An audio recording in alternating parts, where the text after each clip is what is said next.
हे आहे महाराष्ट्र प्रक्षेपण न्यूज नेटवर्क। बातमी सोबतच सामाजिक, शैक्षणिक आणि मनोरंजनाचं महान नेटवर्क। या वर्षी पाऊस चांगला झालाय, मात्र शेतकऱ्यांची अडचण काही संपता संपेना। ही लांबच लांब रांग दिसते ती शेतकऱ्यांची।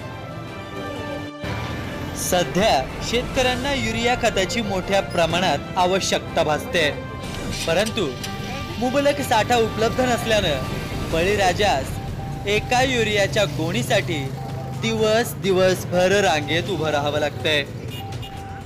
एकीकडे आधीच कोरोनाची महामारी, त्यात या लांबच लांब रांगांची बेजारी। काही ठिकाणांहून तर अतिरिक्त भाव आकारल्या जाण्याच्या तक्रारीही बळीराजानं केल्या आहेत।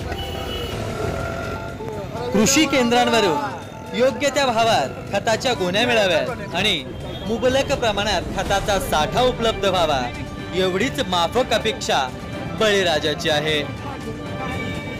कधी अनुकूल तर कधी प्रतिकूल अशा विविध परिस्थितींचा सामना करण्यासाठी बळीराजाला गरज आहे ती आश्वासित मदतीची। बळीराजाच्या या वेगवेगळ्या अडचणी लवकरात लवकर सुटो अशी अपेक्षा व्यक्त करूया। प्रतिनिधी दत्तात्रय जोशी, महाराष्ट्र प्रक्षेपण, गंगापूर।